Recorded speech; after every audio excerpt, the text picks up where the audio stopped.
Oke, kita akan membahas tentang cerita fantasi dan puisi rakyat. Nah, jadi kegiatan pembelajaran ini ada yang pertama mengenal karakteristik cerita fantasi dan puisi rakyat, menyimak cerita fantasi dan puisi rakyat, membaca dan menganalisis puisi rakyat, menulis cerita fantasi atau puisi rakyat, dan mengapresiasi puisi rakyat. Nah, jadi ada karya sastra itu ada puisi, prosa, dan drama. Nah, apa itu prosa? Prosa itu karangan bebas, tidak terikat oleh kaidah yang terdapat dalam puisi. Contohnya itu kayak cerpen, habis itu novel, ya pokoknya ya karya tulis lah singkatnya.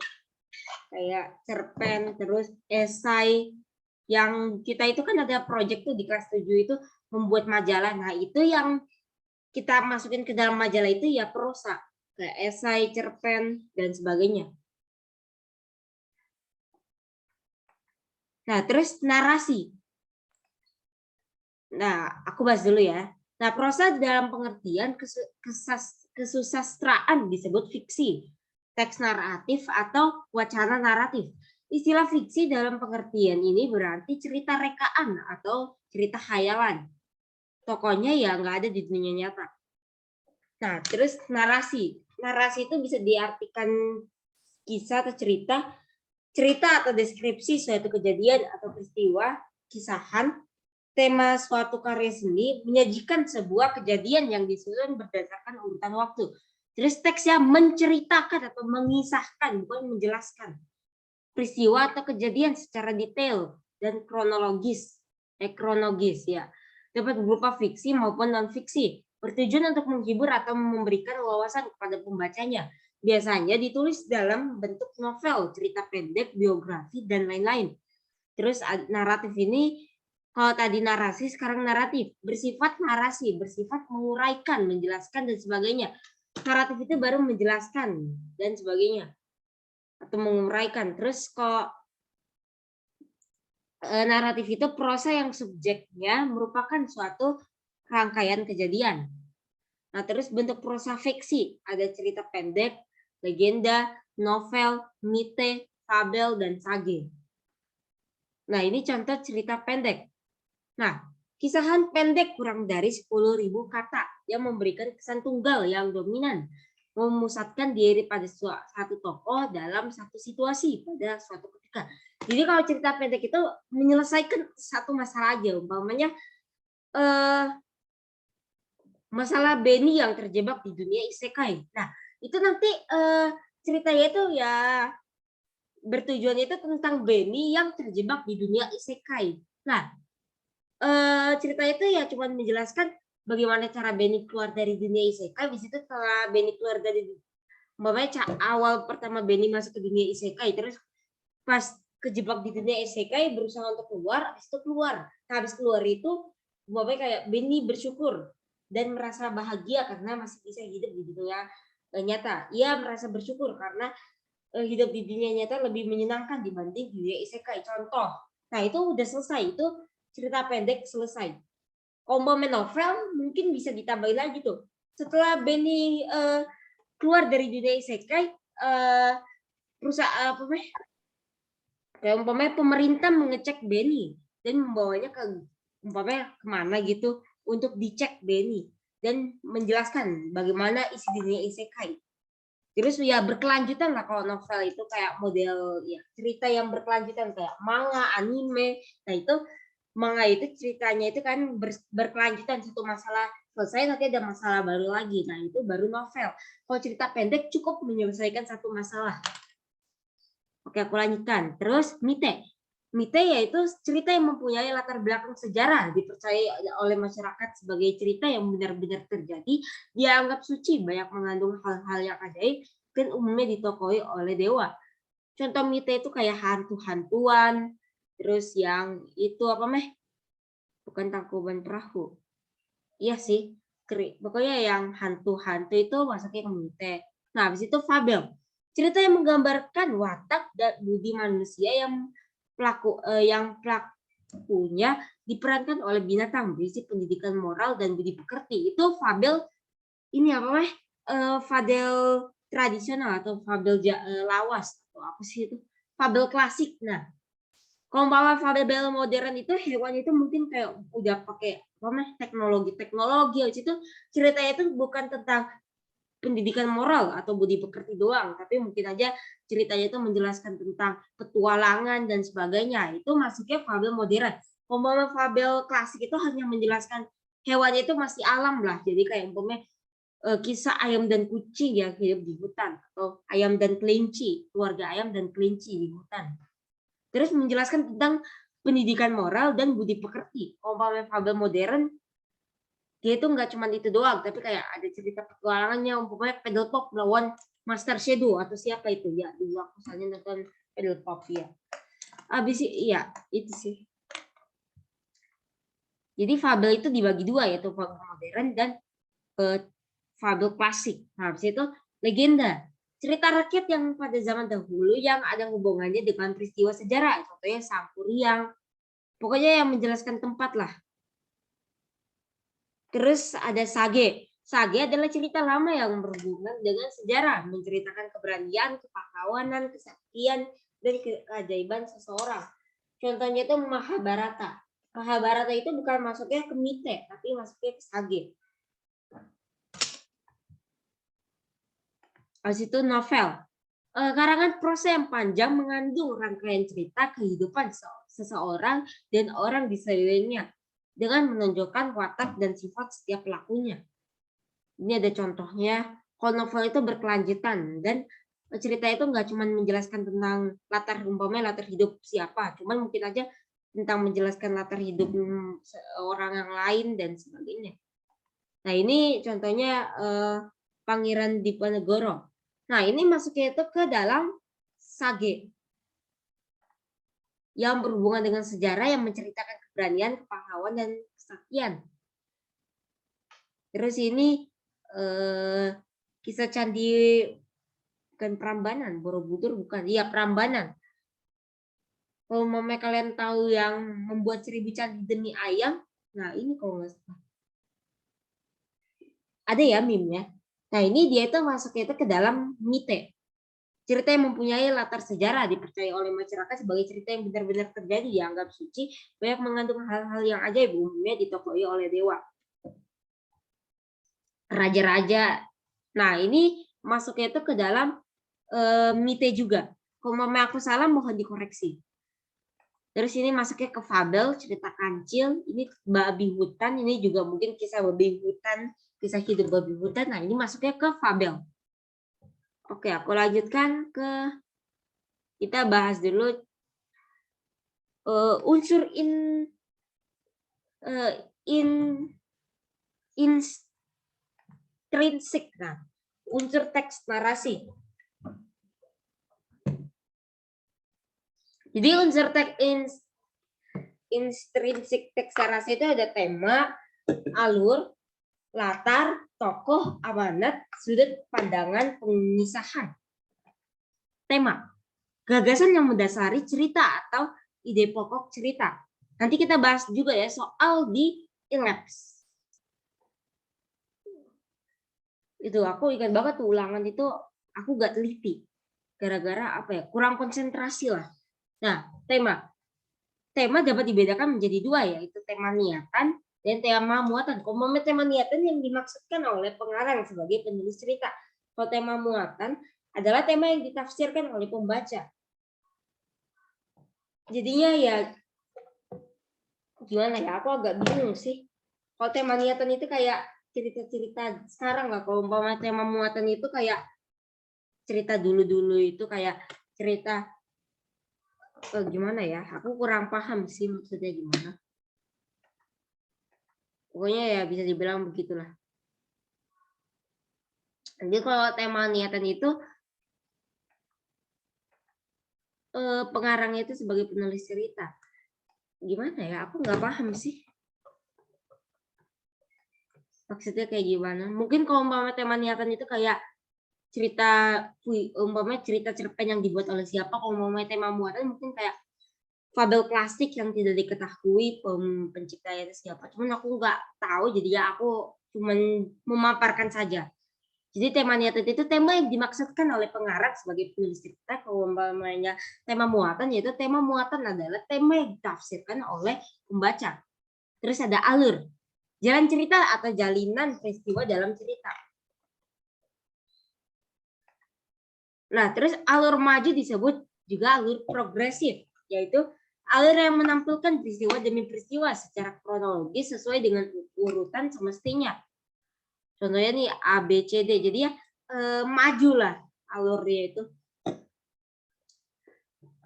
Jadi alur maju. Jadi kalau umpamanya ya ngerti lah. Jadi dari peristiwa 1 ke peristiwa 2, 3, dan 4. Jadi nggak ada mundur-mundur ceritanya.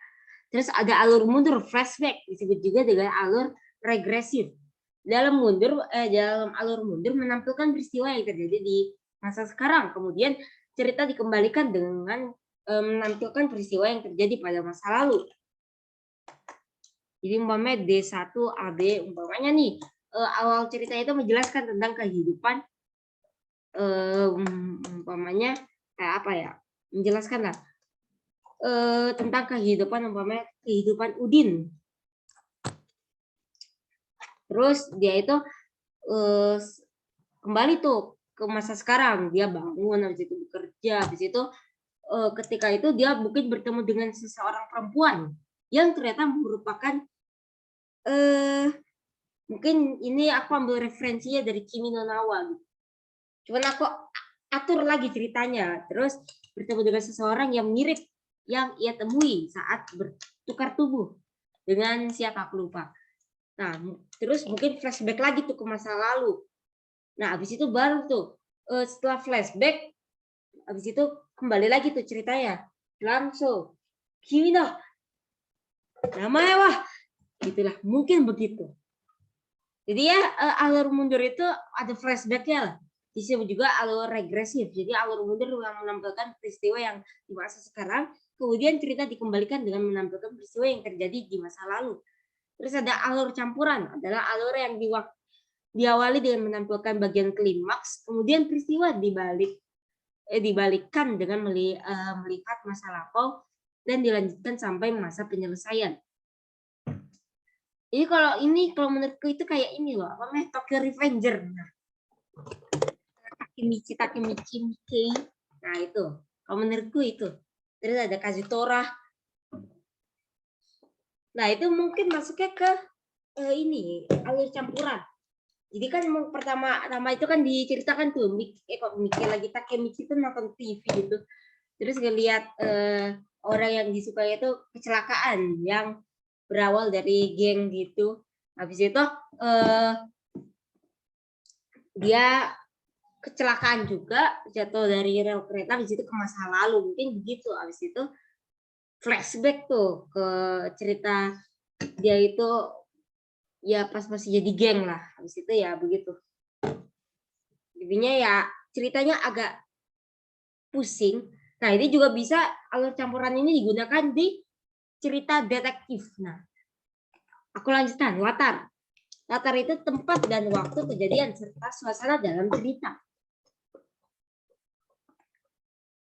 Latar tempat berkaitan dengan masalah geografis atau lokasi, yaitu yang berkaitan dengan di mana peristiwa itu terjadi. Latar waktu berkaitan dengan masalah historis, yaitu berkaitan dengan peristiwa itu terjadi. Latar suasana berkaitan dengan kondisi atau situasi saat peristiwa terjadi. Jadi ada latar tempat, waktu, suasana. Habis itu tokoh dan penokohan. Pelaku yang terlibat dalam sebuah cerita dan penggambaran pelaku dalam cerita. Nah, terus ada amanat. Jadi, maaf, kalau tokoh itu ya tokohnya umpamanya Budi. Terus kalau penokohan itu umpamanya Budi ini sebagai tokoh utama cerita. Habis itu Budi memiliki sikap yang baik, murah hati, tetapi umpamanya suka gegabah atau suka egois lah. Habis itu amanat, pesan yang terkandung dalam cerita. Habis itu sudut pandang, kedudukan penulis atau cara pandang penulis di dalam cerita. Ada dua nih cara pandangnya, yaitu orang pertama juga orang ketiga. Ini bukan bermaksud kayak umpamanya orang pertama itu ya kita, habis itu orang ketiga itu pelakor, bukan. Soalnya banyak yang salah mengartikan seperti itu. Nah, sudut pandang orang pertama ditandai menggunakan kata ganti aku, dia, saya, kamu, Anda. Terus kalau umpama sudut pandang orang pertama dapat dibedakan menjadi dua, yaitu orang pertama sebagai tokoh utama, yaitu pengarang adalah tokoh utama yang menceritakan peristiwa yang pada cerita tersebut. Terus ada orang pertama sebagai pengamat atau tokoh bawahan yang mengetahui jalan cerita, tetapi ia bukan tokoh utama. Ia hanya tokoh bawaan yang hanya mengetahui jalan cerita. Nah, sudut pandang orang ketiga biasanya yang menempatkan pengarang di luar cerita. Biasanya menggunakan kata ganti dia, ia, mereka, atau menggunakan nama tokoh, umpamanya Budi, Andi, terus ada Siti, dan sebagainya. Pokoknya pakai nama orang lah. Nah, habis itu kita masuk ke tadi unsur kebahasaan belum ya. Nah, habis itu tadi itu kan ada unsur instiristik. Ya, kalau salah gitu. Nah, sekarang ada struktur dan kebahasaan cerita fantasi atau fantasi dan fabel. Nah, struktur cerita. Ada orientasi atau pengenalan, bagian yang berisi ringkasan kisah, terus ada komplikasi atau munculnya konflik, bagian yang ditandai dengan munculnya konflik. Jadi orientasi itu pengenalan, terus ada komplikasi atau munculnya konflik, terus ada klimaks, bagian yang menandakan puncak sebuah konflik. Terus ada revolusi yang ditandai dengan konflik yang mulai mengalami penyelesaian. Terus ada kode, bagian yang berisi pesan atau amanat. Nah, kaidah kebahasaan, penggunaan kata sandang si dan sang. Ada kata ganti, terus ada konjungsi, kalimat langsung dan tidak langsung. Nah, kalimat langsung dan tidak langsung. Si kancil berkata kepada buaya, buaya, bolehkah aku meminta tolong kepadamu? Buaya, bolehkah aku bolehkan aku minta tolong padamu, kata si kancil. Apa itu buaya? Kata si kancil. Aku tidak memiliki waktu banyak untuk hal yang besar. Baik, aku akan menolongmu, asalkan dengan satu syarat, kata si buaya. Buaya bersedia untuk menolong kancil dan memberikan satu syarat kepadanya. Nah, yang ini itu kalimat langsung, yang dari sini sampai sini. Nah, sedangkan yang buaya bersedia untuk menolong kancil dengan memberikan satu syarat kepadanya. Nah, ini kalimat tidak langsung.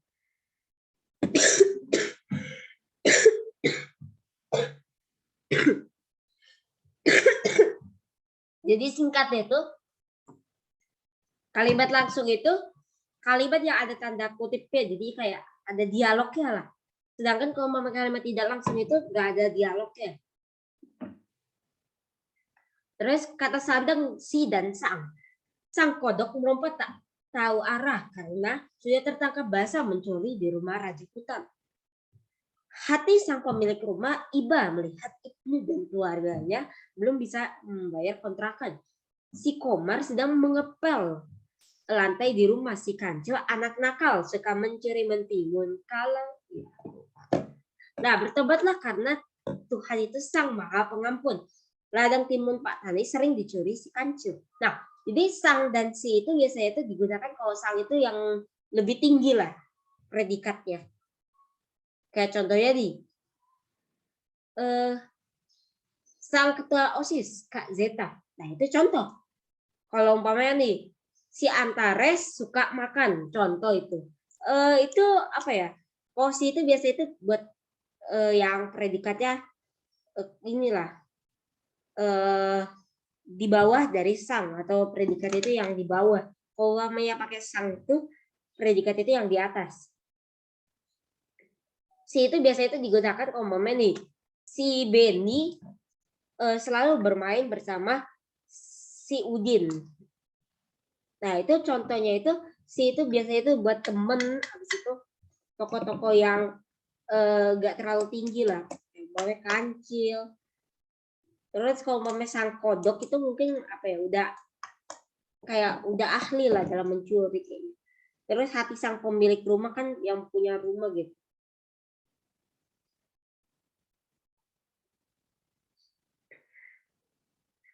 Oke.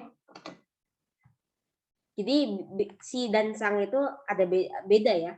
Si itu untuk yang predikat lebih rendah, umpamanya sang itu yang lebih tinggi. Terus ada kata ganti. Menggunakan kata ganti orang sebagai sudut pandang penceritaan. Aku, dia, mereka, kamu, Erna, Dida. Jadi ada kata ganti itu ya sudut pandang penceritaan, ada aku, dia, mereka, kamu, Erna, Dida. Ada kata ganti sudut pandang orang pertama, juga ada yang sudut pandang orang ketiga, kata gantinya. Kalau orang pertama itu aku, dia, saya, kamu, Anda. Umpamanya kata ganti orang ketiga itu Erna, Dida. Pokoknya pakai nama orang lah. Nah, habis itu konjungsi kata hubung berdasarkan fungsinya. Ada konjungsi aditif, konjungsi gabungan. Konjungsi aditif adalah konjungsi yang berfungsi untuk menggabung. Yang untuk menggabung atau menambahkan kata dengan kata frasa, klausa, atau kalimat yang kedudukannya sederajat. Contoh, dan dengan serta. Ibu dan ayah pergi keluar kota untuk kebutuhan pekerjaan. Adik dan ayah belum pulang. Mereka menyanyi serta menari sepanjang malam. Jadi ada kayak gabungannya, ibu dan ayah, ibu dan ayah, terus adik dengan ayah, mereka menyanyi serta menari. Jadi yang menggabungkan dua objek lah, gitu. Nah, di situ ada konjungsi disjungtif. Konjungsi disjungtif adalah konjungsi yang menghubungkan dua unsur derajat dengan tujuan memilih salah satu dari dua hal atau lebih. Contoh, atau kamu yang datang ke rumah saya atau saya yang datang ke rumah kamu. Nah, atau itu kayak ada dua pilihan lah umpamanya. Biasa kalau mau di pertanyaan-pertanyaan ya, mungkin pertanyaan truth order itu suka gimana ya, ngeselin gitu loh. Umpamanya nih, apalagi kalau umpamanya nanyanya itu orang yang disuka. Aduh, pertanyaan yang sudah apa ya? Pasti ada lah kalau umpamanya kalian main truth order. Cuman apa ya, seru aja gitu. Apalagi kalau umpamanya enggak jadi deh. Apalagi kalau umpamanya orang yang itu kita belum tanyain, pasti langsung ketar-ketir tuh. Enggak. Ya, itu biasanya sih. Oke, aku lanjutkan. Jadi kalau konjungsi, jadi aditif itu konjungsi gabungan, terus ada konjungsi disjungtif, konjungsi pilihan. Jadi ada dua pilihan. Terus ada konjungsi pertentangan. Konjungsi pertentangan berfungsi sebagai kata penghubung antar dua kalimat sederajat yang paling bertentangan, yang saling bertentangan, bukan yang paling. Nah, biasanya posisi kalimat kedua lebih penting dibanding kalimat pertama. Contoh, namun, sedangkan, sebaliknya, melainkan, tetapi. Contoh kalimatnya, Andika anak yang pandai, namun kakaknya bodoh. Ibu sedang memasak, sedangkan ayah sedang membaca koran. Lisa tidak pergi, melainkan sedang di kamar. Jadinya ya bertentangan lah. Atau memiliki arti yang berbeda lah 180 derajat. Habis itu konjungsi final atau tujuan. Konjungsi final berfungsi menjelaskan maksud dan tujuan suatu peristiwa atau tindakan. Contoh, untuk, supaya, agar, guna. Contoh kalimatnya, Amara membeli tas baru untuk menghadiri pernikahan sepupunya. Jadi tujuan Amara membeli tas baru untuk menghadiri pernikahan sepupunya. Terus ibu minum vitamin agar tubuhnya lebih sehat. Adik minum susu supaya bisa tidur, bisa cepat tidur. Ini yang hadir ada 5 orang. Makasih ya yang sudah hadir. Pokoknya kalau bahasa Indonesia itu harus ketelitiannya. Aku ada tuh pas tes ulangan bahasa Indonesia itu nggak teliti, jadi ya salah sampai H6, dapat nilai 70-an. Cuman karena Pak Ali Topan apa ya, mikir-mikir lagi, jadi Pak Ali Topan nambahin nilainya. Jadinya ya gimana ya? Ketelitian sih. Ada soal yang gampang banget, cuman aku nggak teliti. Arti kata rindu. Arti kata rindu itu termasuk kata sifat. Umpamanya nih, aku rindu kepada suaramu. Aku rindu dengan mukamu. Aku rindu dengan bangku depanku. Contoh itu. Nah, itu sifat gitu. Oke, cuman aku jawabnya, aduh, aku nggak baca soalnya. Aku nggak baca soalnya, nggak teliti. Jadinya ya gimana sih? Cuman alhamdulillah ditambahin. Ya walaupun nilainya udah 90. Alhamdulillah. Terus ada konjungsi waktu. Konjungsi waktu adalah konjungsi yang berfungsi untuk menjelaskan hubungan waktu antara dua hal atau peristiwa. Contoh, ketika, sebelum, sesudah, tak kalah, sejak, sambil, dan selama. Nenek datang ketika kami sedang makan siang. Biasakan mencuci tangan sebelum makan. Tatkala terjadi kerusuhan yang sedang berada di luar kota. Jadi ada kata-kata waktu nih. Nenek datang ketika kami sedang makan siang. Biasakan mencuci tangan sebelum makan. Tatkala terjadi, jadi apa ya? Kadang-kadang terjadi kerusuhan saya sedang terjadi tatkala terjadi kerusuhan saya sedang berada di luar kota. Kadang-kadang terjadi kerusuhan saat saya sedang berada di luar kota. Tatkala itu kadang-kadang. Di suatu kala mungkin saat saya di luar kota terjadi kerusuhan. Nah, di situ ada konjungsi perbandingan. Tunggu, ini nanti masuk lagi ya. Nanti aku kasih linknya.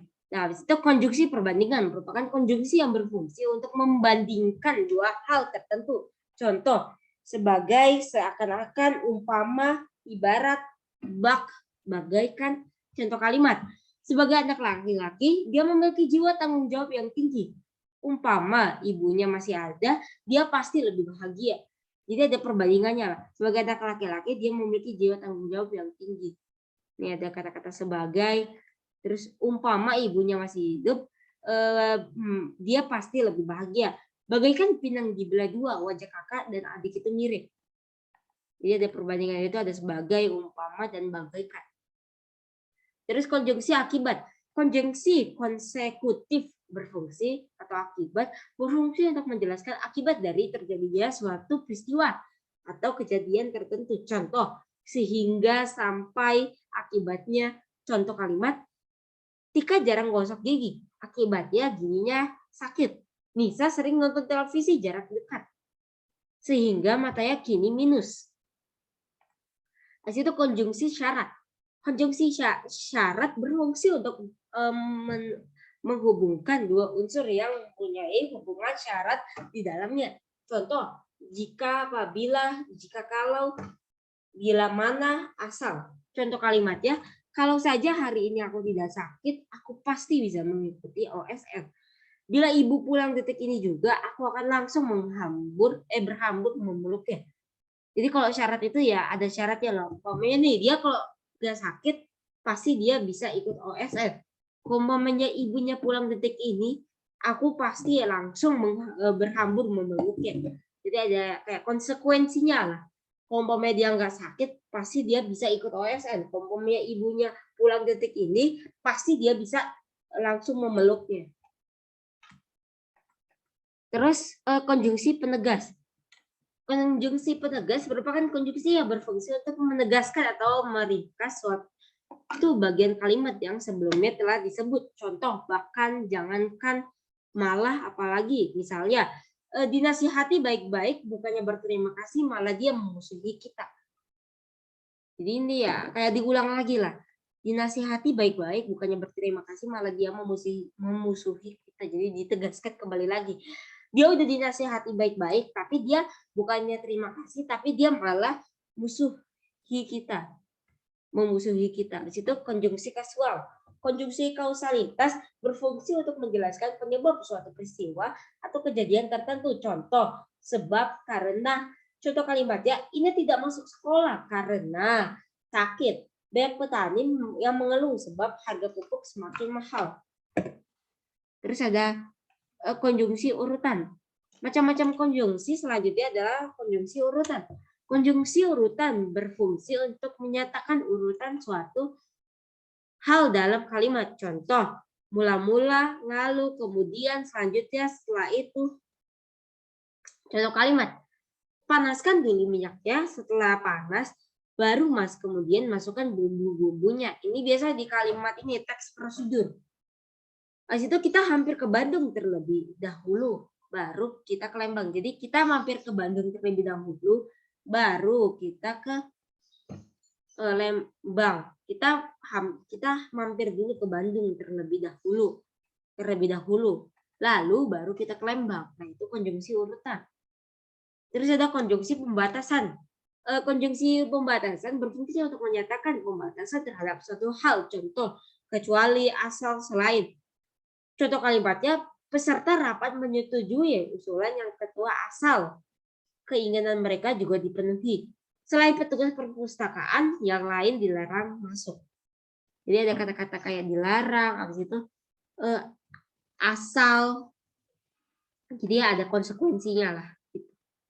Jadi umpamanya nih, aku ikut denganmu, asalkan kamu membayar, umpamanya gimana ya? Aku akan ikut denganmu, asalkan atau tapi. Nah, itu kan tapi juga bisa untuk pembatas sih. Tapi kamu harus menunjang biaya yang diperlukan. Intinya ya, dia yang nemenin, cuman yang bayar ya, yang minta nemenin, jangan bayar-bayar sendiri. Habis itu umpamanya nih,